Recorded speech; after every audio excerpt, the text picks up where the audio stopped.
اور ساری کائنات کی مرکز عقیدت، انیس بے کساں چارہ ساز درد منداں، ہم غریبوں کے غم گسار، ہم فقیروں کی سرورت، شہر یار ارم تاجدار حرم، نوبہار شفاعت، شب اسرا کے دولہا نوشے بزم جنت، دانائے سبل مولائے کل ختم الرسل، خسرو خوباں سیاح لامکاں وجہ کن فکاں، در اللہ المکنون سر اللہ المخزون، عالم ما کانا وما یکون، آگو گل انبیاء جانو دل اصفیاء، مطلع ہر سعادت مقطع ہر سیادت، خلاصہ کائنات فخر موجودات، حضور احمد مجتبی محمد مصطفیٰ، ارواحنا فدا صلی اللہ تعالی علیہ وآلہ وصحبہ وبارک وسلم کی بارگاہ بے کس پناہ میں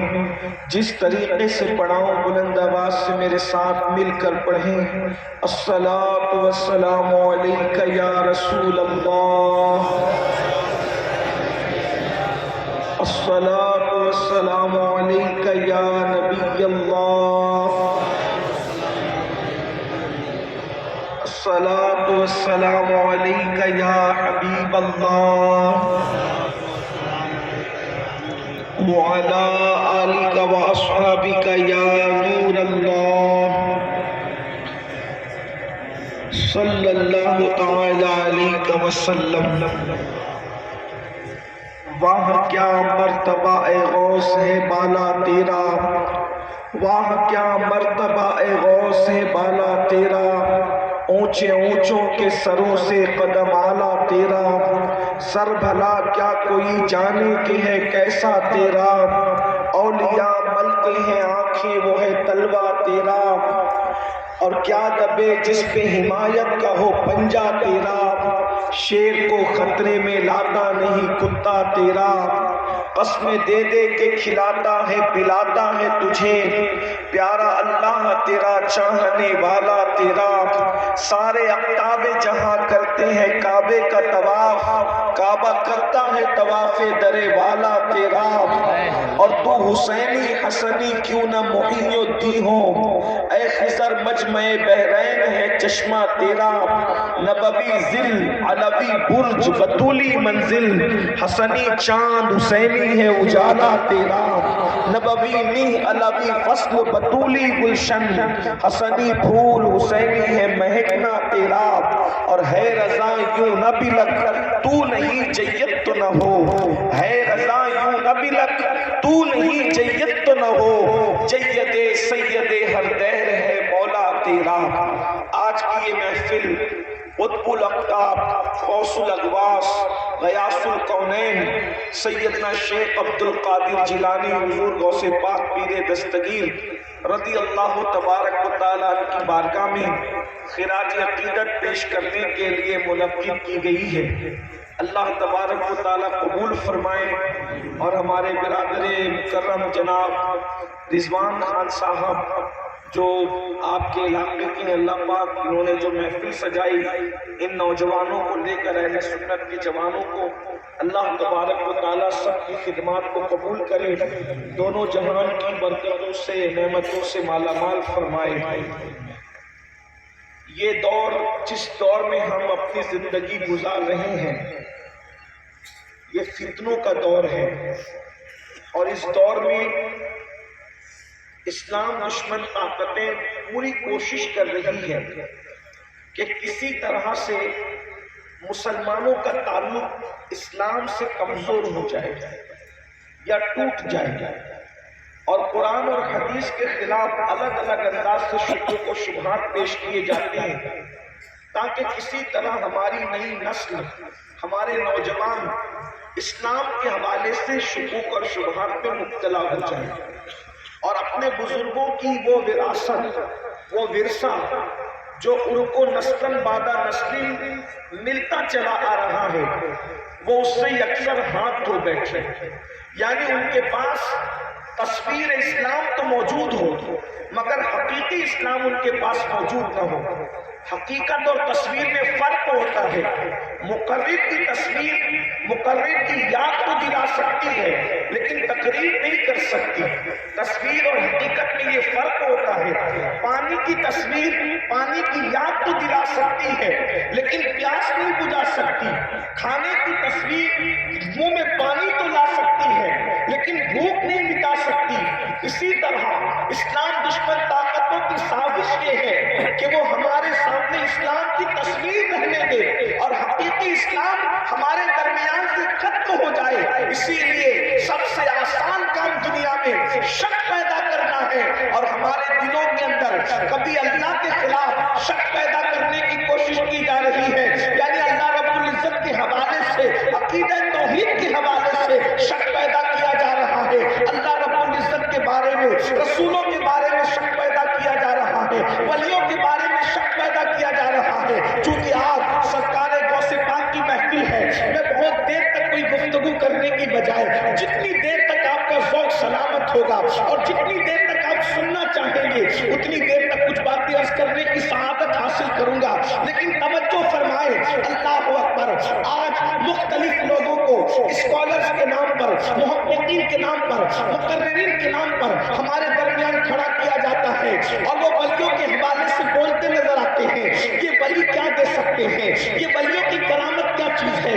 نہ قرآن میں اس کا تذکرہ ہے نہ حدیث میں اس کا تذکرہ ہے, یہ تو کہانی کس سے ہے. آج یہ میں آپ کو بتاؤں ولی کی طاقت کیا ہے, ولی کا پاور کیا ہے. میں صرف قرآن سے آپ کے سامنے رکھنا چاہتا ہوں تاکہ اگر کسی جوان کے دل میں شکوک و شبہات پیدا کر دیے گئے ہو تو ان کو معلوم ہو جائے کہ ولی کی قوت کسے کہتے ہیں, ولی کی طاقت کسے کہتے ہیں. اللہ اکبر. میں نے جس آیت کریمہ کی تلاوت کی ہے اللہ رب العزت قرآن مقدس میں ارشاد فرماتا ہے. آیت مبارکہ کا جو ترجمہ یا ترجمانی یا مفہوم میں پیش کر رہا ہوں, آپ کسی بھی مکتبہ فکر کا ترجمہ اٹھا کر کے پڑھنا انشاءاللہ قریب قریب یہی معنی و مفہوم اس کے اندر ملیں گے. قرآن کہتا ہے الاخلاء یومئذ بعضهم لبعض عدو. قیامت کے دن جتنے تمہارے پکے دوست ہیں, جتنے تمہارے گہرے دوست ہیں, وہ سب کے سب تمہارے دشمن ہو جائیں گے. دیکھیے میں آپ کے سامنے آیت کا ایک حصہ پڑھتا ہوں. الاخلاء مطلب یہ اخلاء خلیل کی جمع ہے. اور خلیل کس کو کہتے ہیں؟ خلیل پکے دوست کو کہتے ہیں, خلیل گہرے دوست کو کہتے ہیں. اللہ اکبر. اب میں آپ سے پوچھنا چاہتا ہوں اس دور میں دوست ملتے کہاں ہیں؟ اللہ اکبر. خلیل ملنا تو دور کی بات ہے, ارے دوست ہی نہیں ملتے. آج دوست نہیں ملتے. آپ اگر چائے پانی والوں کو یا پارٹی کرنے والوں کو دوست سمجھتے ہیں تو یہ دوست نہیں ہے. یہ تو وہ لوگ ہیں جہاں گڑ ہے وہاں مکھی ہے, جہاں شکر ہے وہاں چوٹی ہے. اللہ اکبر. کہتے ہیں کہ جب کشتی ڈوبنے لگتی ہے تو سب سے پہلے چوہے بھاگ جاتے ہیں. اللہ اکبر. بھائیو آج لوگ ماں باپ کا رشتہ نہیں نبھا پا رہے ہیں تو لوگ اپنے دوستوں کا رشتہ کیا نبھائیں گے؟ اللہ اکبر. مائیں انتظار کرتی ہے دلی میں کمائے جانے والا, دلی میں گیا ہوا بیٹا جو کمانے کے لیے گیا, کلکتہ میں کمانے کے لیے گیا, ممبئی میں کمانے کے لیے گیا, سعودی میں کمانے کے لیے گیا.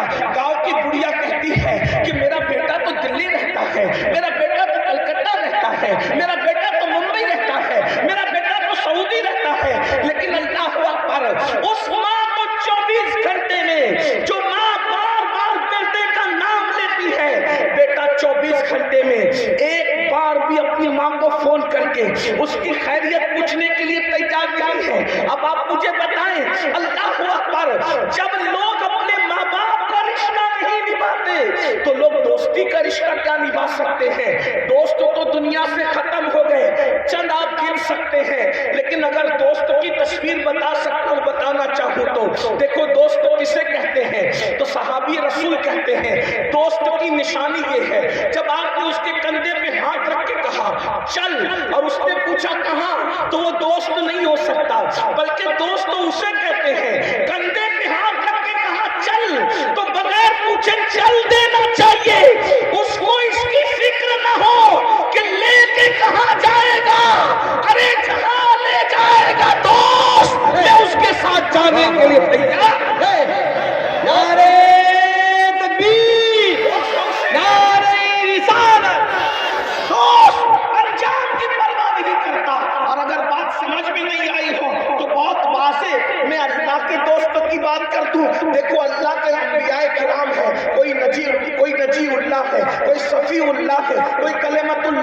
لیکن اللہ کے پیغمبروں میں ایک نبی ہے جسے خلیل اللہ کہتے ہیں. دیکھو خلیل اللہ، اللہ کا خلیل، اللہ کا پکا دوست کون ہے؟ اللہ اکبر. خدا چاہتا ہے میری محبت میں آگ میں کود جاؤ تو خلیل زبان نہیں کھولتے بلکہ آگ میں کود جاتے ہیں کیونکہ خلیل ہے. اسی طرح سے آپ دیکھیں بیٹے کو ذبح کر دو تو زبان نہیں کھولتے، بیٹے کی گردن پہ چھری رکھ دیتے ہیں. اور ایک بات بتاؤ، کلیم اور خلیل میں فرق یہی ہے، کلیم اور خلیل میں فرق یہی ہے کہ کلیم باتیں کرتے اور خلیل کچھ نہیں کہتا. مثال کے طور پہ دیکھو خلیل اور کلیم کا فرق، کلیم اور خلیل کا فرق دیکھو. حضور معراج پر گئے، 50 وقت کی نماز ملی، پہلے کس سے ملاقات ہوئی؟ خلیل سے، کیونکہ حضرت خلیل 7ویں آسمان پر تھے اور کلیم حضرت کلیم سے ملاقات ہوئی 6ٹھے آسمان پر. ٹھیک، 7ویں آسمان پہ ملاقات ہوتی ہے حضرت خلیل سے اور 6ٹھے آسمان پہ ملاقات ہوتی ہے حضرت کلیم سے. حضرت خلیل نے پوچھا آقا یا رسول اللہ، اللہ نے کیا دیا امت کے لیے؟ 50 وقت کی نماز دیا اے میرے دادا ابراہیم، 50 وقت کی نماز. خلیل کہتے ہیں مبارک ہو مبارک ہو، لے جائیے. اور جب 6ٹھے پہ کلیم ملے تو کہا واپس جائیے، ارجع الی ربک، اپنے رب کی طرف واپس جائیے، کم کرائیے. دیکھو کلیم کم کرا رہے، خلیل کہہ رہے مبارک کو لے جائیے. مطلب کیا؟ کلیم کم کراتے ہیں، باتیں کرتے ہیں، اور خلیل اس کو کہتے ہیں جو یار کی مرضی ہے وہی میری. دیکھا، یہ خلیل ہے. خلیل اس کو کہتے ہیں. اگر خلیل کو کہہ دیا جائے تیری بیوی اور بچے کو وادی غیر ذی زرع میں چھوڑ دے تو چوچرا نہیں کیا، وادی غیر ذی زرع میں چھوڑ دیا. کر سکے خلیل اپنے محبوب کی رضا میں راضی، دوستوں کی رضا میں راضی، تو ہمارے بھی کوئی خلیل ہو سکتے یا ہونے چاہیے. اللہ اوپر خلیل کس کو کہتے؟ گہرا دوست. اب میں یہ کہتا ہوں بھائی دوست ہی نہیں ملتا تو گہرا دوست کہاں سے لائیں؟ لیکن بہرحال پھر بھی اگر کوئی گہرا دوست کسی کو مل بھی جائے، لوگ کہتے ہیں نا دو جسم ایک جان، میں اس کے جہاں اس کا پسینہ گرے گا اپنا خون بہا دوں گا اور یہ کر دوں گا وہ کر دوں گا. اگر کوئی اتنا گہرا دوست بھی واقعی کسی کو قسمت سے مل جائے، اگر کسی کو قسمت سے دوست مل جائے تو قرآن کیا کہہ رہا ہے؟ الاخلاء، جتنے تمہارے خلیل ہیں پکے دوست ہیں، یوم قیامت کے دن عدو دشمن بن جائے. سمجھ گئے کس کا ترجمہ؟ کیا ترجمہ؟ اگر آپ تھوڑے بہت بھی پڑھے لکھے ہیں تو بات سمجھ گئے. اخلا خلیل کی جمع یوم قیامت کا دن عدو دشمن کو کہتے ہیں. قیامت کے دن تیرے سارے پکے دوست دشمن بن جائیں گے، کوئی کام نہیں آئے گا، حتیٰ کہ ماں بھی کام نہیں آئے گا، باپ بھی کام نہیں آئے گا، بھائی بھی کام نہیں آئیں گے، اولاد بھی کام نہیں آئے گی، کوئی کام نہیں آئے گا. تو اللہ سے پوچھو اللہ کوئی کام نہیں آئے گا، کوئی کام نہیں آئے گا. قرآن کہتا ہے کوئی نہیں آئے گا مگر کوئی آئے گا. وہ کون ہے؟ قرآن کہتا ہے اِنَّ الْمُتَّقِينَ. قیامت میں کون کام آئیں گے؟ اللہ کے عذاب سے کون بچائیں گے؟ ہاتھ پکڑ کے جنت میں کون لے جائیں گے؟ تو قرآن کیا کہتا ہے؟ اِلَّا الْمُتَّقِينَ. سب دشمن بن جائیں گے، ماں باپ بھائی بہن بیٹے رشتے دار دوست احباب سب دشمن بن جائیں گے. کون کام آئے گا؟ بولو متقین. اے اللہ بتا یہ متقین کون ہے؟ تو دوسرے مقام پر کہتا ہے ان اولیاءہ الا المتقون. جو میرے متقی بندے ہیں وہی تو میرے ولی ہے. اب قرآن کہہ رہا ہے کہ قیامت میں ولی کام آئیں گے، تو جو ولی قیامت کے عذاب سے بچا سکتا ہے وہ ولی کا دنیا کی مصیبتوں سے نہیں بچا سکتا. نعرہ تکبیر، نعرہ رسالہ.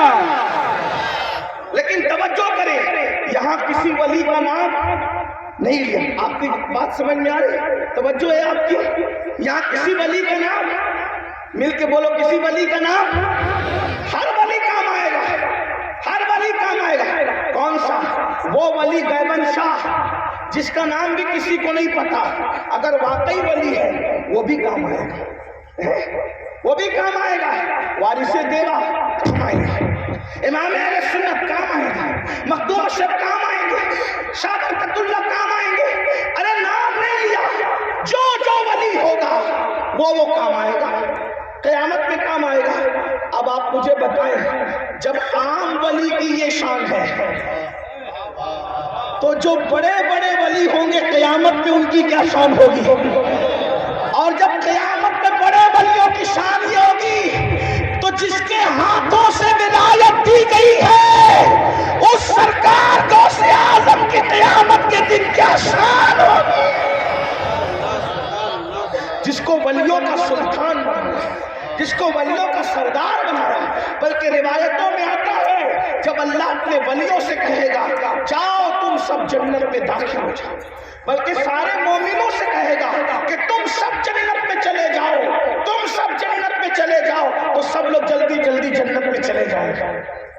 لوگ تو کرتے ہیں شیرنی بٹے تو لوگ ایک دوسرے کو دھکا دیتے رہتے ہیں. جب جنت کا اعلان ہوگا تو کیا معاملہ ہوگا؟ لیکن یہ ولی لوگ ہیں. توجہ سے سننا، یہی فرق ہے، اچھی طرح یاد رکھنا، یہی فرق ہے. ہاں اہل سنت بے وقوف اور نادان نہیں ہے کہ کسی سے بھی اپنا رشتہ جوڑ رکھا ہے نا. یہ قوم بڑی ہوشیار قوم ہے. 1857 کے بعد انگریزوں کی میز سے ہمیں مسلک نہیں ملا ہے، نہ انگریزوں کی میز سے مسلک ملا ہے، نہ مغلوں کی میز سے مسلک ملا ہے. ہمیں مسلک ملا ہے تو صفا کے چبوترے سے ملا. یہی فرق ہے، لوگوں کے مسلک میں یہی فرق ہے. پوری دنیا کے اندر 3 مسلک ہے، 3 بظاہر 3 جان پہچان کے لیے بتا دوں آسانی کے. ایک خارجیوں کا ہے، ہندوستان میں خارجی 1857 کے بعد آئے انگریزوں کے لانے سے. ایک رافضیوں کا ہے، ان کو مغل لے کر کے آئے، ہمیں نہ مغل لائے نہ انگریز لائے. ہمارا مسلک ہندوستان میں جب سے نبی کا بیٹا غریب نواز آیا ہے وہ اپنے ساتھ لے کر کے نہ یہ بادشاہوں کی خیرات ہے نہ یہ حکمرانوں کی خیرات ہے. اس لیے کہ انگریز چلے گئے، مغل بھی چلے گئے، ان کے لائے ہوئے مسلک بھی دفن ہو جائیں گے. نبی کا بیٹا معین الدین نہ جانے والا ہے نہ جا سکتا ہے، اس لیے کہ جس کے بٹھائے ہوئے اونٹوں کو لوگ اٹھا نہیں سکتے اس کے لائے ہوئے مسلک کو لوگ مٹائے ہیں. نعرہ تکبیر، نعرہ رسالت، فیضان غریب نواز.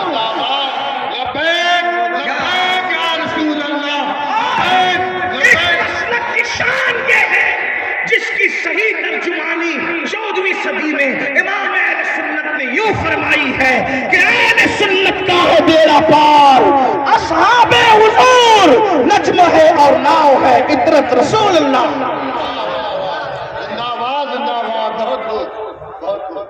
اللہ پاک کا ارشاد ہوگا تم سب جنت میں چلے جاؤ، سب پبلک جنت کی طرف بھاگ رہی ہوگی، ولی لوگ جنت میں نہیں جائیں، وہ رکے رہیں گے اور اللہ سے کہیں گے مولا رات بھر ہم نے اس لیے عبادتیں نہیں کی تھی کہ ہم ایسے جنت میں جائیں، اس لیے کہ اس دن تو چوروں کو بھی جنت مل رہی ہوگی. میرا اللہ چاہے، حدیث پاک ہے وَإِن زَنَا وَإِن سَرَقَ، میں اس کا ترجمہ نہیں کرتا لیکن اتنا ضرور ہے کہ ہمارا عقیدہ ہے. حضور نے کہا وَإِن زَنَا وَإِن سَرَقَ، اللہ اکبر، اس دن بڑے بڑے مجرم جنت میں جائیں گے، اللہ معاف کرے گا. تو ایک میں کیا، میرے عیسیٰ کی حقیقت کتنی، مجھ سے سوالات تو کافی ہے اشارہ تیرا، لیکن جب سب جنت میں جائیں گے ولی لوگ کہیں گے ہم نہیں جاتے. یعنی کہ اگر اس کی تشریح کے طور پہ بیان کروں تو یہ وہ یوں کہیں گے مولا اگر ہمیں ہی جنت میں جانا تھا تو 40 سال تک عشاء کے وضو سے فجر کی نماز کیوں پڑھی تھی، ایک پیر پہ کھڑے کھڑے ہو کر 15 سال تک کے پوری رات میں قرآن ختم کیوں کیا تھا؟ اللہ اکبر، علی اکبر جیسا بیٹا کیوں ذبح کروایا تھا؟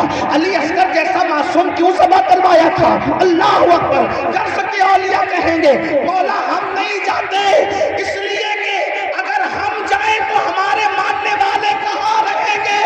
ہم اس وقت تک جنت میں قدم نہیں رکھیں گے جب تک ہمارے ماننے والوں کو ساتھ نہ لے لے۔ اللہ ارشاد فرمائے گا جاؤ تم بھی داخل ہو جاؤ اور تم سے محبت کرنے والوں کو بھی اپنے ساتھ لے کے اس دن کیا مزہ آئے گا کہ ہمارا ہاتھ غوث اعظم کے ہاتھ میں ہو، غریب نواز کے ہاتھ میں ہو۔ میں حدیث پیش کر رہا ہوں بھائیوں، تو جو ولی جس شان کا ہوگا اس کا اس مرتبہ ایسا مرتبہ، ورنہ جہاں تک بخشوانے کی بات ہے ہم وہ لوگ نہیں کہ کہیں نبی تو بیٹی نہیں بخشوا سکتے۔ ہم نے کہا یہ ملا جی کی ڈنڈی مارنا ہے، نبی بیٹی نہیں بخشوا سکتے، کون سا مذہب لایا ہے؟ رسول اللہ نے فرمایا مسلمان ماں کے پیٹ سے جو کچا بچہ گر جاتا ہے وہ بھی اپنے ماں باپ کی بخشش کروائے گا۔ یہ حدیث ہے۔ کچا بچہ کس کو کہتے ہیں؟ کچا بچہ جس کے اندر ابھی جان پیدا نہیں ہوئی، جس کے پورے اعضاء نہیں بنے، وہ کچا بچہ جب ماں کے پیٹ سے گر جائے تو وہ قیامت میں اپنے ماں باپ کی بخشش کروا سکتا ہے۔ تو جو شافعی یوم النشور ہے ان کے بخشوانے کا عالم کیا ہوگا، جس کے بارے میں میرے امام یوں عرض کرتے ہیں کیا ہی ذوق افزا شفاعت ہے تمہاری واہ واہ، قرض لیتی ہے گناہ پرہیزگاری واہ واہ، ایک طرف روزے کا نور، ایک سمت منبر کی بہار، بیچ میں جنت کی پیاری پیاری پیاری واہ واہ، صدقہ اس انعام کے قرآن قربان اس اکرام کے، ہو رہی ہے دونوں عالم میں تمہاری واہ واہ۔ اب پتہ چلا قیامت میں ولی کام ہے، وہ لوگ آئیں کہ نہیں انشاءاللہ کام ہے۔ ایک بات عرض کروں قرآن سے عرض کروں، ابھی قرآن کی طرف چلتے ہوئے پھر تھوڑی دیر ایک دو بات سنیں تو پھر آگے ہم غوث پاک کی طرف چلیں۔ لوگ کہتے ہیں یہ لوگ قرآن حدیث نہیں جانتے، میں نے کہا ہم سے زیادہ کون جانتا ہے؟ اس لیے کہ ہمارا رشتہ 1400 سالہ کڑیوں سے جڑا ہوا ہے۔ ہمارے پاس ادھر ادھر کی چوری کا سامان نہیں ہے، ہمارے پاس پورا ایک سلسلہ ہے، 1400 سالہ ذخیرہ ہے۔ جن کے رشتے باب مدینۃ العلم سے جڑتے ہوں اگر وہ قرآن نہ جانے تو پھر قرآن کون جانے؟ اور قرآن کے اسرار و رموز کو جتنا اہل سنت نے بیان کیا کون بیان کر سکتے؟ دیکھو جب ہم کہتے ہیں نا یا غوث المدد تو آواز آتی ہے شرک ہے، تو کیوں کہ وہ مدد کیسے کر سکتے ہیں؟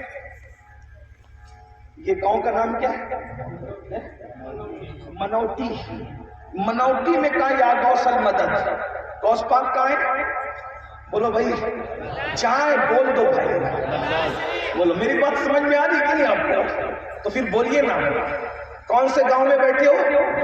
منوٹی۔ رضوان بھائی نے ہمارے محفل منعقد کی، ہمارے بڑے اچھے ساتھی، بڑے عزیز ساتھی، پرانے ساتھی ہمارے حافظ شاہد صاحب بھی موجود ہیں یہاں پر، اچھے خطیب بھی، آپ کے ان کا کتاب بھی سنا ہو، تو اور بھی سادات علماء کرام سب یہاں موجود ہیں، منوٹی میں بیٹھے ہیں۔ غوث پاک کہاں؟ بولو بھائی کہاں ہے غوث پاک؟ تو منوٹی کی گلی ان کو کیسے معلوم؟ یہاں کی محفل ان کو کیسے معلوم؟ وہ تو بغداد میں نہ محلہ معلوم، نہ گلی معلوم، نہ پتہ معلوم، وہ لوگ کیسے مدد کریں گے؟ اب یہاں آ کر کے آپ پھنس جاتے ہیں۔ اس کی وجہ یہ ہے آپ لوگوں کے پاس وہ یقین نہیں ہے۔ اور یاد رکھنا مدد کے لیے چاہے اللہ کی مدد ہو، چاہے رسول اللہ کی مدد ہو، چاہے ولی اللہ کی مدد ہو، اس کے لیے یقین چاہیے۔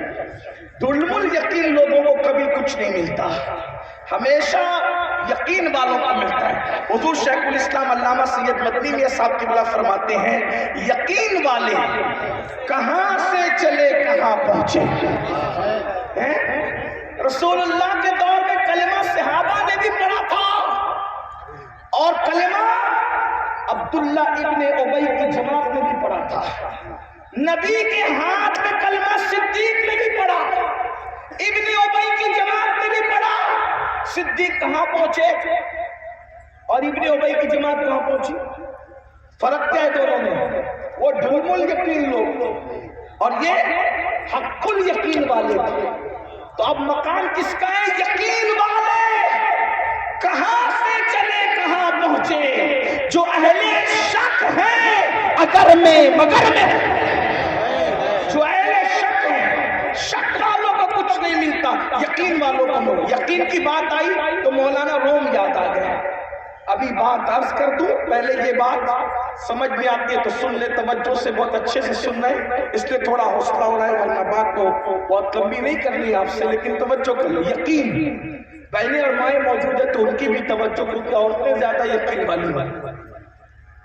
عورتوں کے بعد بوڑھے لوگوں کا یقین اچھا ہوتا ہے، نوجوان چھوکرے تھوڑا ڈھلمل یقین زیادہ، اور آج کل تو یوٹیوب میں ان کو زیادہ تر پریشان ہے، اس کو سنتے پھر ادھر دماغ جاتا ہے، اس کو سنتے ادھر دماغ جاتا ہے۔ یاد رکھنا، کسی کو بھی پہلی بات تو سننے کی ضرورت نہیں ہے، اسی کو سنو جو آپ کے بزرگوں کا ترجمان ہے، باقی آپ کو کسی اور طرف توجہ کرنے کی نئی نئی بولیاں بولی جا رہی ہے۔ چیک کرو بولی کس کی بزرگوں سے ملتی ہے، غوث پاک کی بولی سے کس کی بولی ملتی ہے، غریب نواز کی بولی سے کس کی بولی ملتی ہے، شاہ برکت اللہ کی بولی سے کس کی بولی ملتی ہے، مسعود سالار غازی کی بولی سے کس کی بولی ملتی ہے، امام اہل سنت کی بولی سے کس کی بولی ملتی ہے۔ پھر چاہے وہ کوئی بولے اس کی بولی کو مان لو، اور اگر خلاف میں بات نکل رہی ہے پھر نہ مانو، پریشان ہونے کی ضرورت نہیں ہے۔ اللہ اکبر، حدیث پاک میں آیا ہے جس کا مفہوم یہ ہے، آقا فرماتے کہ میری امت کے خطیب اور مقرر لوگوں سے مجھے زیادہ خطرہ ہے کہ وہ میری امت کو گمراہ کر دیں گے۔ بھائیو ایسا لگتا ہے وہ دور آ گیا، اس لیے بہت ہوشیار رہو، آپ کے بچے کس کو سن رہے کس کو نہیں سن رہے اس پہ توجہ کرنے کی ضرورت ہے۔ تو یقین کی بات آئی تو مجھے حضرت عارف رومی یاد آ گئے۔ مولانا روم رحمت اللہ علیہ لکھتے ہیں، ایک بوڑھا تھا، بکریاں چراتا تھا، بکریاں دریا کے اس پر، اس کا گھر تھا دریا کے اس پر، چراگاہ تھا، روزانہ کشتی میں سوار کر کے بکریاں لاتا تھا، کشتی میں سوار کر کے لے جاتا تھا، ایک سکہ آتے وقت لگتا تھا، ایک سکہ جاتے وقت لگتا تھا۔ غریبی بڑی عجیب ہوتی ہے، آدمی ایک ایک سکے کی بڑی قدر جانتے ہیں، مالدار کے لیے تو کچھ نہیں ہے، غریب کے لیے تو ایک سکہ بھی بڑا قیمتی ہوتا ہے۔ اس نے سوچا کہ آتے وقت میں سکہ جاتا ہے، جاتے وقت کوئی اللہ والا مل جائے، میری بگڑی بن جائے۔ ایک امام صاحب، مولانا صاحب، کوئی وائس صاحب تھے، مل گئے، انہوں نے اس عالم سے مل کر کے اس نے کہا کہ حضرت کوئی ایسا وظیفہ بتا دو کہ ایک سکہ میرا بچ جائے، نہ آتے وقت کشتی لگے نہ جاتے وقت کشتی لگے۔ اب ظاہر سی بات ہے بیچارہ دیہاتی چرواہا غریب ان پڑھ آدمی، اس نے جب کہا تو ظاہر سی بات ہے مجھ جیسا کوئی ایسا ادھورا نامکمل آدمی مل گیا ہوگا، اس کو ایسے ملا، وہ سوچا یار اس بڈھے کے ساتھ دماغ کہاں برباد کرے، ٹائم پاس کہاں کرے، اس کو کیا سمجھائیں کہ بھائی کشتی تو لگے گی ہی لگے گی نا آنے جانے میں، یہ کون سی بات نہیں پیسہ بچ جائے کشتی نہ لگے، لیکن دامن چھڑانے کے لیے آدمی کچھ نہ کچھ چھوڑ دیتا ہے۔ اس نے کیا کیا، بابا ایک بہت اچھا عمل میرے پاس ہے، دیکھو آتے وقت بھی بسم اللہ پڑھ لیا کرو، جاتے وقت بھی بسم اللہ پڑھ لیا کرو، بسم اللہ پڑھو، دریا پہ چلا دو بکریاں، خود بھی چل جاؤ، انشاءاللہ پار ہو جاؤ گے۔ جاتے وقت بھی ایسے کرنا، دامن چھڑا کر کے جانا تھا، بسم اللہ بتا کر جناب چلے گئے۔ لیکن وہ بڈھا تھا لیکن یقین کا پختہ، علم تھا نہیں مگر اس کے پاس یقین تھا۔ شاہ جب صبح ہوئی اب کشتی سے وہ بے فکر ہو گیا، بکریاں لائے، بسم اللہ ہاکا، بکریاں بھی چل گئی، بڑے میاں بھی چل گئے اور پار اتر گئے۔ پھر شام کو یہی بات، صبح یہی بات، پیسہ بچ گیا، بڑے میاں خوش ہو گئے، کتنے اچھے بیچارے علامہ صاحب تھے، انہوں نے میرا پیسہ بچا دیا۔ خدا کا کرنا چند دن تک یہی معاملہ چلتا رہا۔ ایک دن شام کو بکریاں لے جانی تھی، کشتیاں الٹ دی گئی تھی، اس لیے کہ ملا جب چھوٹی چھوٹی کشتیاں چلانا نہیں چاہتے تو شام کو الٹ دیتے ہیں، مسافروں کو پتہ چل جائے کہ اب کشتی اس پار نہیں جائے گی، تو بیچارے وہی عالم صاحب، وہی وائس صاحب، ان کو جانا تھا شاید اس طرف کسی کام سے، پریشان تھے، کشتی پلٹ دی گئی۔ یہ بڑے میاں مست اپنی دھن میں آئے اور کہنے لگے حضرت کیوں پریشان ہے؟ کہا بابا پار جانا ہے۔ حضرت آپ نے مجھے نہیں پہچانا، میں نے آپ کو پہچان لیا۔ ارے آپ ہی نے تو بتایا تھا بسم اللہ پڑھو اور سیدھا نکل جاؤ، اور اس کے بعد اس نے بسم اللہ پڑھی اور پڑھ کر کے بکریاں بھی چل رہی ہے، بڑے میاں بھی چل رہے۔ حضرات ڈرو مت، انتظار مت کرو، آپ ہی کا بتایا وظیفہ ہے، چلو آؤ آؤ آؤ۔ حضرت نے سوچا یار یہ تو بڑے میاں چل پڑے، جیسے بسم اللہ پڑھ کے قدم رکھا اور اس کے بعد دوسرا قدم ڈالا تو دریا میں گر پڑے۔ دوڑ کر کے بوڑھا آیا، بسم اللہ پڑھ کے ہاتھ پکڑا، پکڑنے کے بعد لے کر کے چلا۔ جب بڑے میاں کے ہاتھ میں ہاتھ گیا تو پھر وہ چل پڑے۔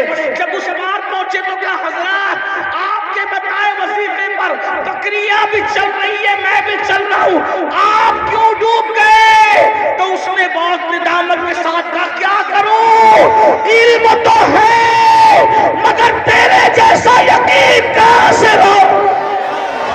نعرہ تکبیر، نعرہ رسالت، جشن غوث الورا، جشن غوث الورا، نعرہ تیرے جیسا یقین، آج یقین اٹھ گیا ہے۔ لوگ کہتے ہیں غوث پاک مدد نہیں کرتے، میں نے کہا بالکل نہیں کرتے۔ توجہ علماء کی توجہ چاہیے، کہا غوث پاک مدد نہیں کرتے، میں نے کہا بالکل نہیں کرتے۔ غریب نواز نہیں دیتے، میں نے کہا بالکل نہیں دیتے۔ دوسری طرف سے آواز ہے کہ مدد کرتے، میں نے کہا بالکل کرتے ہیں۔ کہا خوب دیتے، میں نے کہا بالکل دیتے ہیں۔ کہا یہ دوگلی بات کیسی؟ میں نے کہا سچی دونوں ہے، جن کو نہیں دیتے ان کو نہیں دیتے، جن کو نہیں کرتے نہیں کرتے۔ تو کہا یہ کیسا دو گروپ کیسے؟ میں نے کہا جو یقین سے پکارتے ہیں اب بھی مدد آنے کو تیار ہے، جو یقین سے نہیں پکارتے ان کو کبھی مدد نہیں کرتے۔ تو کیا مدد کرتے؟ میں نے کہا قرآن سے سن، سورۃ النمل ہے، بار بار سنا ہوگا، اس تناظر میں سنے۔ جب تخت بلقیس منگانا ہوا تو سلیمان علیہ السلام نے کیا کہا؟ کون لائے گا تخت بلقیس اٹھا کر کے؟ سلیمان علیہ السلام ملک شام میں، تخت بلقیس ملک یمن میں، 1 مہینے کی مسافت، جانے میں 1 مہینہ، آنے میں 1 مہینہ۔ سلیمان علیہ السلام نے کہا کون لائے گا تخت بلقیس؟ ایک جن اٹھا جس کا نام عفریت تھا، کہ سرکار میں لاؤں گا۔ کتنے ٹائم میں؟ آپ کی محفل ختم ہونے سے پہلے، یعنی آدھے دن میں لے آؤں گا۔ جنات کہہ رہا ہے کتنے دن میں لاؤں گا؟ 1 مہینہ جانا 1 مہینہ آنے کو لگتا ہے، لیکن جنات اس کو آدھے دن میں کر لے گا۔ سلیمان علیہ السلام نے کہا نہیں، مجھے اور جلدی چاہیے۔ تو اب حضرت آصف اٹھے، جو امتی تھے، انسان تھے، اللہ کے ولی تھے، کہ سرکار میں لاؤں گا۔ کتنے وقت میں آپ لائیں گے؟ کہ آپ کی پلک جھپکنے سے پہلے لے آؤں گا۔ اگر آپ تھک گئے تو مجھے کوئی اعتراض نہیں ہے، اس پر سبحان اللہ بنتی تھی کہ مسلمان کہے سبحان اللہ۔ لیکن اگر تھک کر غوث پاک کا ذکر سننا ہے تبھی میں نے شروع ہی نہیں کیا۔ لیکن اگر آپ سننا نہیں چاہتے تو میں مرشد کا ذکر کرنا بھی نہیں چاہتا، کیونکہ میں اپنے آقاؤں کا ذکر اسی محفل میں کرنا چاہتا ہوں جس محفل میں لوگ زندگی کے ساتھ سننا چاہتے ہیں۔ اور میرا مرشد غوث اعظم تو وہ ہے کہ جس کے نام پہ مردے بھی بول پڑتے ہیں۔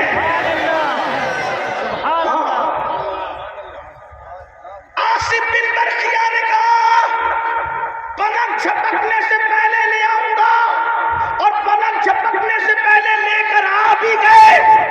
بولو کسی تفسیر میں لکھا ہے کہ حضرت آصف نے ایڈریس پوچھا تھا، کون سی گلی میں محل ہے بلقیس کا، کون سے محلے میں ہے، کہاں رکھا ہوا ہے؟ کچھ نہیں پوچھا، بلکہ بھائی پلک جھپکنے سے پہلے لانے کا مطلب گئے بھی نہیں، آئے بھی نہیں، وہیں کھڑے کھڑے آصف کو اللہ نے اتنی قوت دی کہ سلیمان علیہ السلام کی پلک جھپکنے سے پہلے تخت بلقیس لا دیا۔ اب آپ سے پوچھنا چاہتا ہوں کہ سلیمان علیہ السلام کی امت کے ولی کی اتنی طاقت ہے تو محمد رسول اللہ کی امت کے ولی کی طاقت کیا ہوگا؟ لیکن یہ بھی سن لو، وہ آصف تھے، آصف صرف امتی تھے، اولاد نہیں تھے۔ جب امتی کی طاقت کا یہ عالم ہے سلیمان علیہ السلام کی امت کا، تو غوث پاک تو امتی بھی ہے اور نبی کا چہیتا شہر ہے۔ نعرہ تکبیر، نعرہ رسالت۔ کیا شان ہوگی غوث پاک کی؟ آئیے سن لے شان کیا ہے۔ بہت پیاری بات یاد آ گئی، اپنا مرشد تو پھر اپنا مرشد۔ لوگ مجھ سے کہتے ہیں کہ تو غوث پاک کی جب شان بیان کرتا ہے تو ذرا تم مبالغہ کرتے ہیں۔ میں نے کہا مبالغہ نہیں، ہم جتنا جانتے ہیں اتنا بولتے بھی نہیں۔ جس دن بول دے تم کو اتنا ہی ہضم نہیں ہوتا تو آگے کیا ہوگا؟ ہاں وہ سب اعلیٰ حضرت لکھ چکے ہیں، لیکن ہم تمہارے ہاضمے خراب ہونے کی وجہ سے احتیاط کرتے ہیں، اتنا یاد رکھنا۔ تو کہا اگر تو ایسا کرے گا، ولی کی شان میں تو مبالغہ کرے گا تو لوگوں کا اللہ سے اعتماد اٹھ جائے گا۔ میں نے کہا بارش جب برستی ہے گندگی پر تو گندگی پھیلتی ہے، اور خوشبو پہ برستی ہے تو خوشبو پھیلتی ہے۔ ولی کی کرامت سے کیسے اللہ سے یقین کمزور ہوگا؟ وہ کیسے کمزور ہوگا؟ میں نے کہا اگر میں یہ کہوں کہ میرا صابر وہ ہے کہ جس نے خود کی نماز جنازہ پڑھائی تو اس سے اللہ رب العزت پہ اعتماد کمزور کیسے ہوگا؟ ارے ہندوستان میں تو اور پختہ ہوگا. کیوں؟ اس لیے کہ جب صابر ایسا ہے کہ موت کے بعد بھی جو فنا نہیں ہوتا، جب صابر کی قوت کا یہ عالم ہے تو صابر کو بنانے والے قادر کی قوت کا عالم کیا ہے؟ جب میں یہ کہوں کہ غوث پاک مردے کو زندہ کر دیتے تھے تو پھر یہ کہوں گا نا کہ شیخ عبد القادر جیلانی مردہ زندہ کرتے تھے. جب عبد القادر کی قدرت کا یہ عالم ہے تو قادر کی قدرت کا عالم کیا؟ کون کہتا ہے کہ ولی کی شان بیان کرے؟ یہ تمہارے نصیب کی بات ہے. کوئی انٹرنیٹ کی طاقت مان گیا، کوئی ولی کی طاقت مانتا ہے. تو بات آئی تو جلدی جلدی کرے پوری. غوث پاک کیا ہے؟ پہلی بات تو غوث پاک کہتے ہیں میری طرح کسی کو مت سمجھنا، اور کسی کو میری طرح مت سمجھنا، مجھے کسی کی طرح مت سمجھنا. فرمایا عبد القادر جیلانی اللہ کے رازوں میں سے راز بن کر کے آیا ہے. اور کیا شان ہے سن لو ذرا، بارگاہ رسالت میں بھی بات پوری ہوتی ہے. کیا شان ہے میرے غوث کی؟ ایک بہت بڑے بزرگ ہیں حضرت امام عبد الرحمن تفسونجی رحمت اللہ علیہ. یہ غوث پاک کے دور کے بزرگ ہے، بڑا نام ہے. کیا نام ہے؟ عبد الرحمن تفسونجی. ایک دن ان کی محفل سجی تھی. اب محفل اپنی ہوتی ہے تو آدمی کھل کے بات کرتا ہے، جو دل میں ہوتا ہے رکھ دیتا ہے. اور محفل میں کبھی کبھی کوئی دوسرا بندہ بھی بیٹھا ہوتا ہے تو اس کو گرا گزرتا ہے. کبھی اچھا بندہ بھی دوسرا آ جاتا ہے، کبھی برا بھی آ جاتا ہے. عبد الرحمن تفسونجی رحمت اللہ علیہ نے اپنی محفل میں کہا کہ اس وقت تو روئے زمین پر میرے جیسا کوئی ولی نہیں ہے. توجہ ہے نا؟ ہاں. اور اس دور میں کون تھا موجود ظاہری طور پہ؟ غوث پاک. غوث پاک کی موجودگی میں عبد الرحمن کہہ رہے ہیں میرے جیسا ولی اس وقت روئے زمین پر کوئی نہیں ہے. شاید آپ کے سر کے اوپر سے جاری ہے تو کوئی بات سمجھ میں آتی ہے. ہاں تھوڑا سا اندھیرا ہے نا تو مجھے کچھ لوگوں کے چہرے نظر نہیں آ رہے ہیں، کم نظر آ رہے ہیں. ہاں لیکن میں ان کو ضرور نظر آ رہا ہوں. ہاں اور بات بھی ان کو سمجھ میں آ رہی ہے. کیا کہا انہوں نے؟ میرے جیسا ولی اس وقت روئے زمین پر نہیں ہے. اس محفل میں ان کے مریدوں میں غوث پاک کا مرید بیٹھا تھا. وہ اٹھ کے کھڑا ہو گیا. ایک قادری لوگ ہوتے بڑے غیرت مند، کیونکہ یہ اپنے مرشد کے خلاف کچھ سن نہیں سکتے. ہاں وہ قادری اٹھ کے کھڑا ہو گیا. اور کھڑا ہونے کا اچھا یہ بھی اس یاد رکھنا، قادری صرف وہ نہیں ہے جو غوث پاک کے سلسلے میں مرید ہو، کسی سلسلے میں مرید ہو لیکن اگر غوث پاک کو مانتا ہے تو وہ بھی قادری ہے. یہ کوئی سلسلے میں بانٹنے بٹوارے کی بات نہیں ہے. ہر سنی قادری ہے. ہندوستان میں پیدا ہونے والا کسی سلسلے میں بیعت ہو، ہر سلسلے کا آدمی پہلے چشتی ہے بعد میں سب کچھ ہے. کیونکہ دین یہاں اگر ملا ہے تو غریب نواز سے ملا ہے نا، یہ بات ہے. ہاں تو اس کا بھی خیال رکھیں. بات آگے بڑھتی ہے. وہ قادری کھڑا ہو گیا، وہ گدڑی اوڑھ کے کھڑا ہوا تھا، چادر اوڑے ہوئے تھا. اس نے چادر پھینک دی. آپ کیسے کہہ سکتے ہیں کہ آپ کی طرح کوئی ولی اس دنیا میں نہیں ہے؟ اگر ایسی بات ہے تو میں نے چادر پھینک دی ہے. مجھ سے کشتی کرو، چلو آؤ مقابلہ کرو. تم جیسا کوئی نہیں، میں مجھ سے مقابلہ کروں. تو دیکھو جو خالی کھڑے ہوتے ہیں نا وہ بڑی بک بک کرتے ہیں، لیکن جو اندر سے بھرے ہوتے ہیں نا پھر وہ حقیقت کی بات کرتے ہیں. تو جو دوسرے مریدین تھے نا وہ تھوڑا چے میں گویا کرنے لگے، یہ کیسی بات کر رہا ہے؟ آپ نے کہا بیٹھو، چپ رہو، خاموش رہو، یہ کوئی معمولی نہیں ہے. فرمایا بھائی تو مرید کس کا ہے؟ تو مرید کس کا ہے؟ کہا میں شیخ عبد القادر جیلانی کا مرید ہوں. کہا تجھے دیکھ کر تیرے پیر کی عظمت کا اندازہ ہو رہا ہے کہ تیرے ایک ایک بال سے نور نکل رہا ہے. میں دیکھ رہا ہوں کہ تیرے ایک ایک بال سے نور قادریہ سمجھتے کیا؟ یہی تو لوگوں کو کہتا ہوں سچے قادری بنو پھر جینے کا مزہ آیا. اور صرف جینے کا نہیں، انشاءاللہ مرنے کا بھی مزہ آئے گا. پتہ ہے تمہیں مولانا جمیل الرحمن کہتے ہیں ندا دے گا منادی حشر میں ہم قادریوں کو، او کدھر ہے قادری کر لے نظارہ غوث اعظم کا. سرکار غوث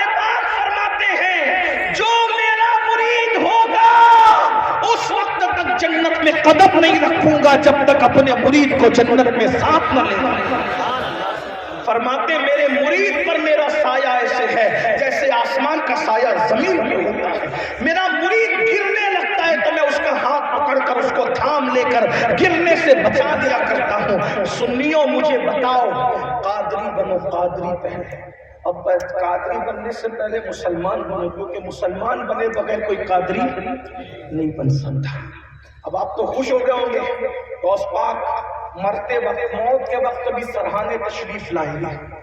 یہ بھی بزرگوں کے اقوال ملتے، جس کو ماننا ہو مانے، ورنہ یا تو یقین والوں کی بات ہے نا۔ محشر میں اپنے ساتھ جنت میں ہے۔ بلکہ غوث پاک کہتے ہیں میری تمنا ہے کہ کاش کوئی مرے مومن، جب اس سے قبر میں سوال ہو تو اس وقت میں اس کے پاس موجود رہوں۔ یہ غوث پاک ہے، بڑی بات ہے غوث پاک کی۔ اب سن لو، غوث پاک کہتے ہیں کہ جو میرا مرید ہو، اب تو ہم سب سوچ رہے ہیں کہ حضرت ہم بھی مرید ہیں، میں بھی یہی سوچتا ہوں 35 سال سے کہ میں بھی مرید ہوں، لیکن مجھے یہ احساس بھی رہتا ہے کہ میں تو اپنے آپ کو مرید کہہ رہا ہوں، ابھی انہوں نے مجھے شامل کیا یا نہیں کیا، اس لیے کہ قادریت میں میری مرضی سے کوئی شامل نہیں ہو سکتا۔ قادریت میں تو غوث پاک کی مرضی سے شامل ہو سکتے ہیں۔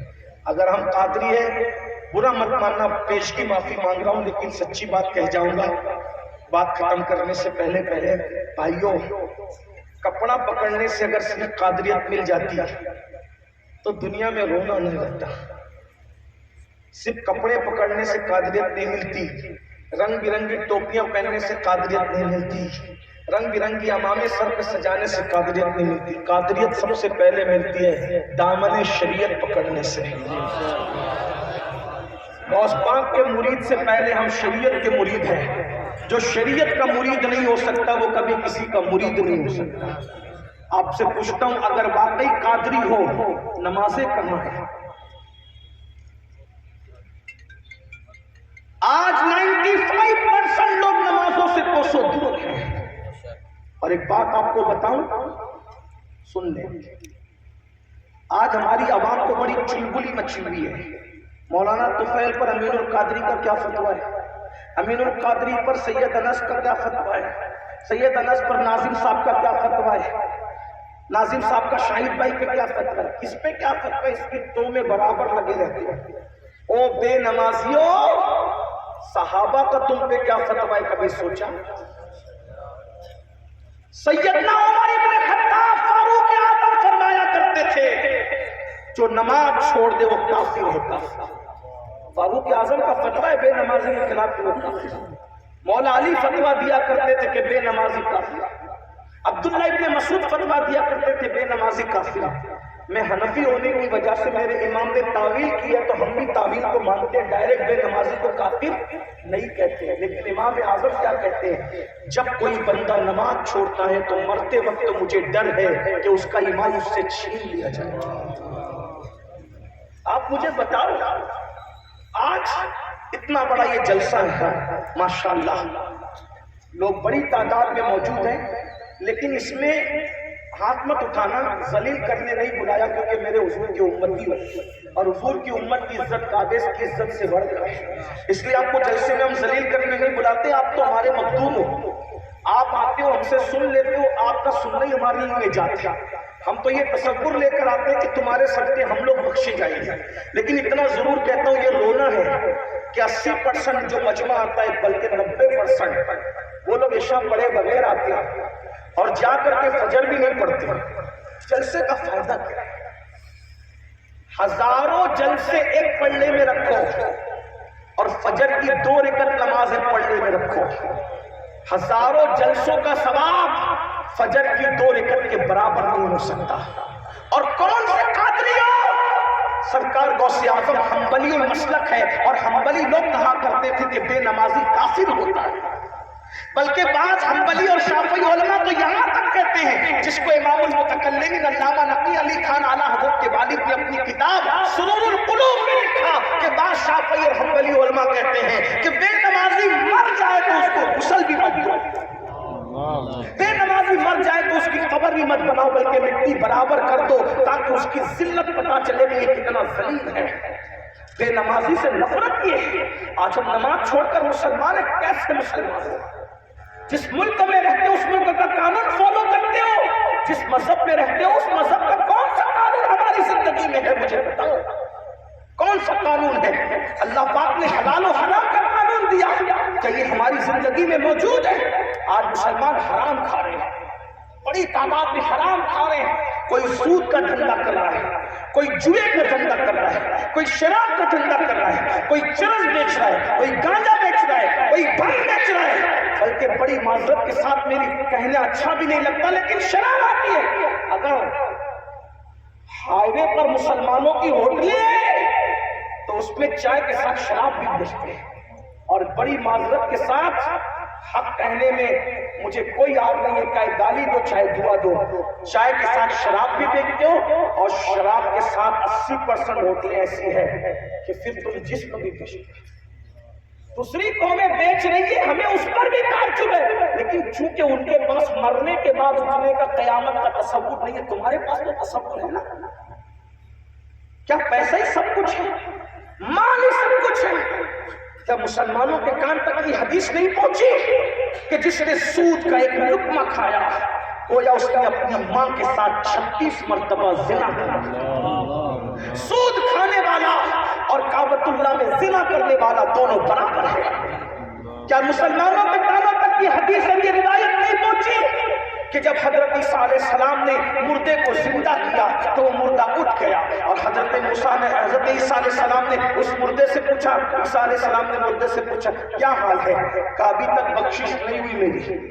کہا کیوں نہیں ہوئی؟ کہا میں کلی تھا, کلی لکڑی کا گٹھا کسی کا سر پہ رکھ کے لے جا رہا تھا, اچانک میرے دار میں کچھ پھنسا ہوا تھا تو میں نے سوچا کہ لکڑی کی تیلی نکال کے توڑا اور اس سے میں نے خلال کر لیا. تو بس وہ خلال کرنا تھا. اللہ مجھ سے پوچھ رہا ہے تو نے اجازت کے بغیر وہ لکڑی لے کر کے خلال کیوں کیا تھا؟ جب تک کہ تو اس کا جواب نہیں دے گا میں تیری بخشش نہیں کروں گا. اگر لکڑی اجازت کے بغیر توڑ کے صرف آدمی خلال کر لے تو اللہ بخشش نہیں فرماتا.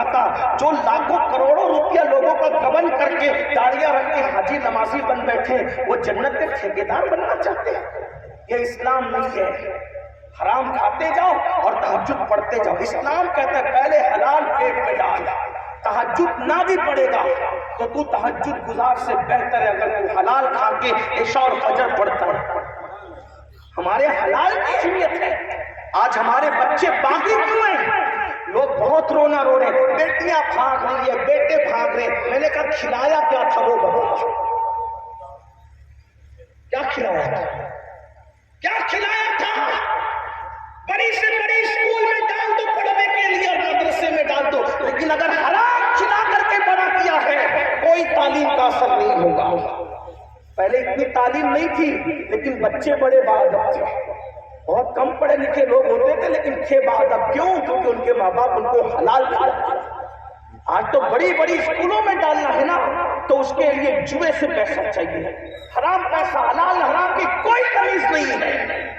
مسلمانوں اگر مائیں بہنیں بیٹھی, کل کی عورتیں کہتی تھی شوہر سے دیکھو خالی ہاتھ آنا مگر حرام لے کر کے مت آنا. ہمارے گھر میں حرام نہیں چلتا. کل کی اور آج کی عورتیں کہتی ہیں کچھ بھی کرو لیکن لاؤ, کیونکہ بازو کی بیوی کے گھر میں آئی فون ہے, میرے ہاتھ میں بھی ہونا چاہیے. یہ جہنم بنا رہے ہو, جیتے جی جہنم بنا رہے ہو. سن لو اللہ کے بندو, ایک دن مرنا ہے. قرآن کہتا ہے لا تنس نصیبک من الدنیا, دنیا سے اپنے نصیب کا مت بھولو, کچھ نہیں لے جاؤ گے. بھائیو قبر میں نہ کسی کی دادا گیری چلنی ہے نہ کسی کی بابا گیری چلنی ہے. قبر قبر ہے. قرآن کہتا ہے ان الابرار لفی نعیم وان الفجار لفی جحیم. نیکوں کے لیے جنت ہے, باقیوں کے لیے جہنم ہے. اور یاد رکھنا وہ خدا جو نبی کے بیٹے کو جہنم میں ڈال سکتا ہے. ہم اتنے بے فکر بیٹھے ہوئے حرام کھا کر کے کہیں لگا رہے. ہم تو قادری ہو گئے. قادری ہونا اتنا آسان نہیں ہے. حضرت امیر خسرو نے کہا تھا بہت کٹھن ہے ڈگر پن. کتنوں کی آنکھیں محفوظ ہیں؟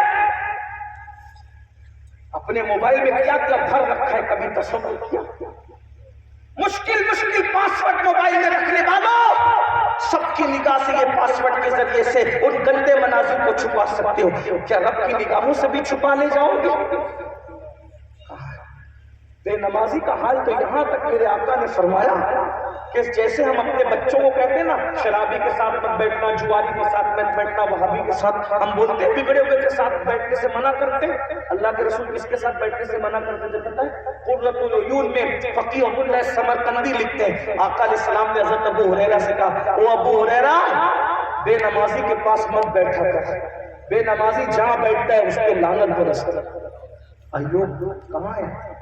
آج ہم کہتے ہیں بیٹیوں کو رشتے نہیں، سجدہ نہیں اس لیے بیٹی کو رشتہ، کاروبار میں برکت نہیں، سجدہ نہیں اس لیے برکت نہیں، سجدے کو سمجھو کیا ہے تو بات دور نہ نکل جائے۔ بھائیو نماز کو چھوڑ کر ہم قادریت کو نہیں پکڑ سکتے، شریعت کو چھوڑ کر ہم قادریت کو نہیں پا سکتے۔ اگر کپڑے پکڑ کر آپ قادری بن رہے ہو یہاں کے بن جاؤ، یہاں تو آپ بہت کچھ بن سکتے بھائیو، یہاں تو اسٹیجوں سے جنت بٹتی ہے فری میں، آپ کہاں بڑی معذرت کے ساتھ یہ وہ لوگ نہیں بیٹھے لیکن اس کا منہ دیکھو جنت ملے گی، اس کا منہ دیکھو جنت، اس کا منہ دیکھو جنت۔ میں لوگوں سے پوچھتا ہوں اتنا تو پبلک کے ساتھ مکر مت کرو، جس کے چہرے بتا کر جنت بانٹ رہے ہو کیا اس کا جنت میں جانے کا بھی کوئی یقین ہے آپ کے پاس؟ ہم کیوں کھیل رہے ہیں جذبات سے؟ جس قوم کو کلمے کا ترجمہ یاد نہیں ہم ان کو منہ دکھا دکھا کے جنت بانٹ رہے ہیں۔ اللہ کے رسول نے اپنے خاندان والوں سے کہا تھا اے بنو ہاشم عمل کرنا، عمل، کیونکہ جن کو عمل نے پیچھے کر دیا اس کو نسب کبھی آگے نہیں کر سکتا، اور فرمایا ایسا نہ ہو کہ لوگ عمل لے کر آئے اور تم صرف نسب لے کر آؤ۔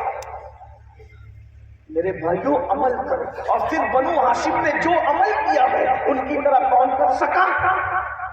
جتنا عمل نبی کے گھر میں ملتا ہے آج تک کہیں نہیں ملتا، ورنہ میرا چیلنج ہے لا کوئی ایسی خاتون جس کے دوپٹے کو چاند و سورج نے نہیں دیکھا کسی کے گھر نہ ملے گی، اگر ملے گی تو صرف رسول اللہ کے گھر میں ملے گی۔ وہ علی مرتضیٰ کی بیوی ہے، وہ حسنین کی امی ہے، وہ محمد رسول اللہ کی شہزادی ہے۔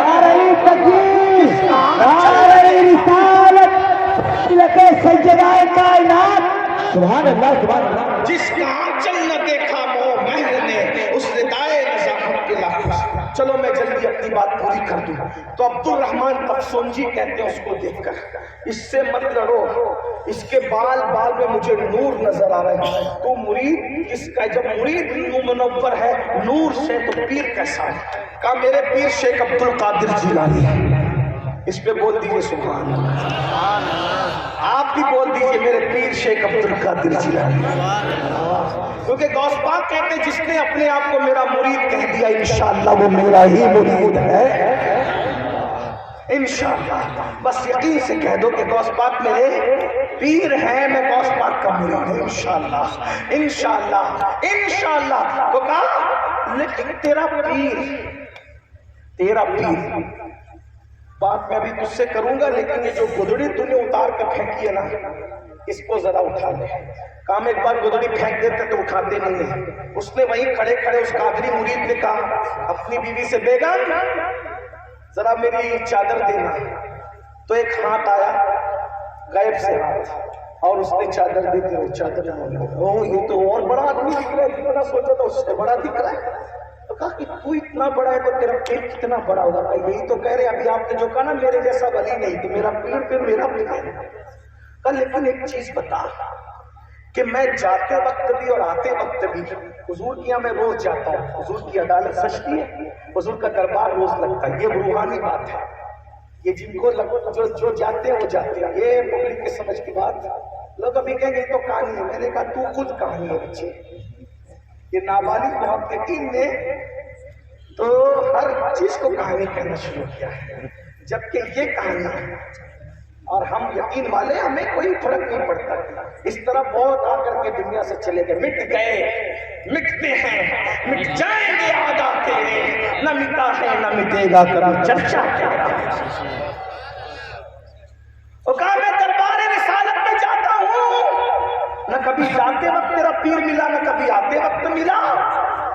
ادھر یہ بات ہو رہی، غوث پاک نے اپنے 2 مریدوں کو بھیجا کہ جاؤ، اور اس سے پہلے کہ یہ محفل میں یہ باتیں ہو رہی ہو تو جا کے تم بتاؤ کہ یہ جو تو کہتا ہے نا حضرت عبدالرحمن تفسونجی بزرگ کہ نہ پیر آتے ملا نہ جاتے ملا تو تم جاؤ اور جا کر ان سے کہنا کہ فلاں دن فلاں وقت تم کو جو خلعت ملی تھی اس کا رنگ یہ تھا، وہ کہے گا ہاں، تو یہ ملا تھا، وہ کہے گا ہاں، یہ ملا تھا، وہ ہاں کہے گا، تو اس کو کہنا یہ سب باتیں بتا کر میرا پیغام پہنچانا۔ مریدین آئے یہ محفل میں کہا حضرت آپ یہ کہتے ہیں کہ پیر نہ جاتے ملتا، نہ بھائی جو نمازی ہوگا محلے میں تو کبھی تو مسجد میں نظر آئے گا، جاتے ملے گا، آتے ملے گا، یا مسجد میں ملے گا، جو مسجد جاتے ہی نہیں کبھی دکھے گا۔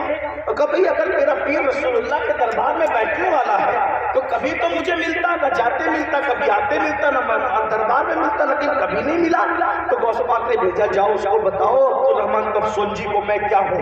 وہ آئے اور آنے کے بعد کہا آپ کو فلاں دن فلاں تاریخ کو ایک خلعت ملی تھی، اس کے کنارے پر قل اللہ لکھا ہوا تھا، وہ خلعت تھی، یہ تھی، یہ تھی۔ انہوں نے کہا ہاں، لیکن یہ تو مجھے سوا کسی کو نہیں پتا ہے، یہ تم لوگ کیسے بتا رہے ہو؟ تو کہا کہ وہ جو خلعت دی تھی نا اندر والے ہاتھ میں، وہ ہاتھ کس کا تھا تمہیں پتا ہے؟ وہ ہمارے پیر شیخ عبدالقادر جیلانی کا۔ اور فرمایا جا کر ان سے کہہ دینا کہ تم کہتے ہو آتے اور جاتے نہیں ملتا، ارے تم در پہ بیٹھتے ہو، میں ہر وقت گھر میں رہتا ہوں، گھر والا در والے کو پہچانتا ہے، لیکن در والے کی نظر گھر والے پر کیسے؟ سبحان اللہ سبحان اللہ۔ آخری بات عرض کر دوں میرا غوث کیا ہے، مجھے بہت پسند ہے یہ واقعہ، لیکن آخری بات عرض کر دوں غور سے سن لے غوث پاک کیا ہے، غوث پاک کی شان کیا ہے، بلکہ دل میں مراد لے کر سن لو، جو مراد اللہ تمہاری پوری کرے۔ غوث پاک کے یہاں ان کے ایک مرید تھے اور غالباً ہندوستان سے گئے ہوئے تھے، ایسا بھی کچھ بات ملتی ہے بات، لیکن گئے ہو یا نہیں گئے لیکن تھے مرید۔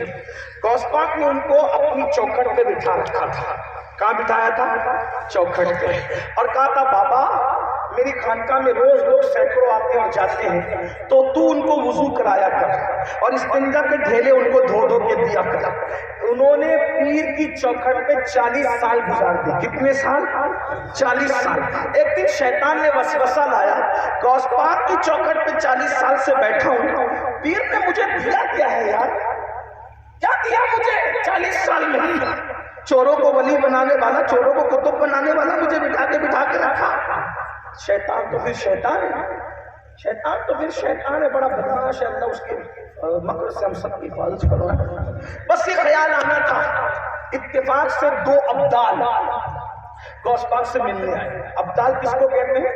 یہ بہت زیادہ لوگ نہیں ہوتے، ولی بہت زیادہ ہوتے ہیں، لیکن ابدال ولیوں میں ایسی جماعت ہے جو صرف 40 ہوتے ہیں بس، اور پوری دنیا کی سیر کرتے ہیں، اور انہی کے صدقے میں بارش برستی ہے، انہی کے صدقے میں اناج اگتا ہے۔ یہ حدیث میں آیا ہے، جس کو اجابت الغوث میں علامہ سید محمد امین ابن عابدین شامی، علامہ شامی نے لکھا ہے اس حدیث کو۔ کیا؟ ابدالوں کی وجہ سے بارش برستی ہے، انہی کی وجہ سے اناج اگتا ہے، ان کی صدقے میں مصیبتیں ٹلتی ہے۔ یہ ابدال لوگ ہیں، ابدال۔ اب سنو، 2 ابدال آئے، بڑے خوبصورت تھے، نورانی چہرے تھے، اور ان لوگوں کو اولاد وغیرہ بھی نہیں ہوتی، وہ عام طور پہ نابلغ ہوتے ہیں، اور بلکہ وہ شادیاں بھی نہیں کرتے، ان کی اپنی دنیا الگ ہے۔ کبھی اللہ نے موقع دیا تو اس پہ کوئی گفتگو کر سکتا ہو تو اس سے کروائیے گا کہ ابدال کیا ہوتا ہے۔ اور یہ بھی حدیث پاک میں آیا ہے، جب ابدال بنتا ہے آدمی تو زیادہ عبادت سے نہیں بنتا، بلکہ دل صاف رکھنے سے بنتا ہے۔ ابدال دوست اور دشمن سے یکساں محبت کرتا ہے، ابدال کسی سے نفرت نہیں کرتا، لڑائی جھگڑا نہیں کرتا، کسی سے بغض نہیں رکھتا، وہ کم کھاتا ہے کم سوتا ہے۔ یہ 3 صفتیں بیان کی گئی ہے، باقی اور بھی صفتیں آپ اس کو معلوم کر لیں تصوف کی کتابوں میں۔ تو 2 ابدال ہیں، بڑے نورانی چہرے تھے۔ اس بابا نے جو بیٹھے رہتے تھے چوکھٹ پہ، میں محبت سے ان کا میں نے نام رکھا ہے لوٹے والا بابا۔ لوٹے والے بابا نے کہا دونوں ابدالوں سے بہت خوبصورت دیکھ کے نورانی چہرہ دیکھ کے حضرت میں آپ لوگوں کے ساتھ چل سکتا ہوں کیا؟ اب وہ ابدال لوگ کسی کو نہ کیا کہتے، کہا چلو بابا چلو چلو۔ اب لے گئے ساتھ، چلتے چلتے بھوک لگی، کہا ارے حضرت بھوک لگی، کہا بھائی ہم لوگ ایسے روز روز نہیں کھاتے، بار بار نہیں کھاتے، 24 گھنٹے میں ایک بار کھاتے، وہ بھی بنا ہونا کے نہیں کھاتے، اللہ دیتا ہے تو کھا لیتے ہیں۔ 24 گھنٹے انتظار کیا، 24 گھنٹے گزرے، وضو کیا، نماز پڑھی، دعا کی، تو 3 کٹورے ظاہر آئے اور اس 3 روٹیاں تینوں نے بانٹ کے کھا لیا، مزہ آیا۔ پھر دوسرے 24 گھنٹے گزرے تو دوسرے بدل صاحب نے دعا کی، پھر 3 کٹورے اور 3 روٹیاں بانٹ بانٹ. پھر تیسرے 24 گھنٹے گزرے تو انہوں نے کہا بابا تم کون ہے، ہم تو نہیں جانتے تمہیں. لیکن ایک دن انہوں نے کیا، ایک دن ہم نے کیا، اب ایک دن آپ کی باری. میں کچھ نہیں جانتا، یہ سب مجھے کچھ نہیں آتا، میں نہیں کر سکتا. کہا اگر نہیں کر سکتے تو تمہاری باری میں ہم تینوں بھوکے رہیں گے، فاقہ کر لیں گے. تم کو نہیں آتا کوئی بات نہیں. اب مرتا کیا نہ کرتا. اس لوٹے والے بابا نے مصلی بچھایا، دعا کی تو 6 کٹورے ظاہر ہوئے اور 6 روٹیاں ظاہر ہوئے. انہوں نے کہا کیوں صاحب، آپ تو کہہ رہے تھے کچھ نہیں آتا. ہم نے مانگا تو 3 کٹورے، ایک کٹورا آیا، اور آپ نے مانگا تو 2 کٹورے آئے. جناب یہ کیا بات ہے، 2 کٹورے آئے، یہ کیا بات ہے؟ تو کہا بھائی میں تو کچھ جانتا نہیں، بس مرتا کیا نہ کرتا. میں نے اللہ سے کہا اللہ بھیج دے ورنہ بھوکے رہنا پڑے گا. تو لیکن دیکھو بھائی میں تو جانتا ہوں جہاں سے آیا تھا، اب میں جا رہا ہوں، لیکن مجھے ایک راز بتاؤ، تم لوگ یہ کیا دعا کرتے ہو اور کیسے دعا کرتے ہو کہ تمہارے لیے روزانہ کٹورے آتے ہیں؟ تو دونوں ابدال نے کہا بابا ہم تو اس کو نہیں پہچانتے، لیکن اس کا نام سنا ہے کہ غوث پاک کی خانقاہ میں چوکھٹ پہ بوڑھا بیٹھا ہے 40 سال سے، اور وہ لوگوں کو وضو کا پانی بھر بھر کے دیتا ہے. لوٹے والا بابا لوگوں کو استنجا کے ڈھیلے دیتا ہے. جب ہمیں بھوک لگتی ہے تم اللہ سے عرض کرتے ہیں اللہ شیخ عبد القادر جیلانی کی چوکھٹ پہ وہ جو لوٹے والا بابا بیٹھا ہے نا، اس کے صدقے میں ہمارے لیے کھانے کا انتظام کر دے. تو اللہ تبارک و تعالیٰ ہمارے لیے کھانے کا انتظام کر دیتا ہے. لوٹے والے بابا کو اس دن احساس ہوا کہ پیر نے دیا کیا ہے. وجد میں آئے دامن چاک کیا، کہا مرشد میں تو شیطان نے بہکایا تھا، میں سوچ رہا تھا کہ مرشد نے دیا کیا ہے. ارے کتنا بڑا کر دیا کہ لوگ ابدال کے وسیلے سے دعا کرتے ہیں اور دنیا کے ابدال میرے وسیلے سے دعا کرتے ہیں. آپ مسلمانوں اب نہ سمجھو گے تو کب سمجھو گے؟ جس کی چوکھٹ پہ بیٹھنے والا، لوٹے بھر کے پانی کے لیے وضو دینے والا، جس کا مقام یہ ہو، تو جس کی چوکھٹ پہ بیٹھنے والے کا یہ مقام ہے، تو غوث پاک کی اولاد کا کیا مقام ہوگا؟ اور جس کی اولاد بے مثال ہے اس غوث اعظم دستگیر کا مقام ہے. یہ شان سرکار غوث، انہی کے دامن سے وابستہ رہو، اہل سنت کے مسلک سے وابستہ رہو. اللہ پاک کی بارگاہ میں دعا ہے گفتگو کے درمیان کوئی غلطی تو اللہ تعالیٰ معاف کر دے. استغفر اللہ ربی من کل ذنب و اتوب الیہ وما علینا الا البلاغ. السلام.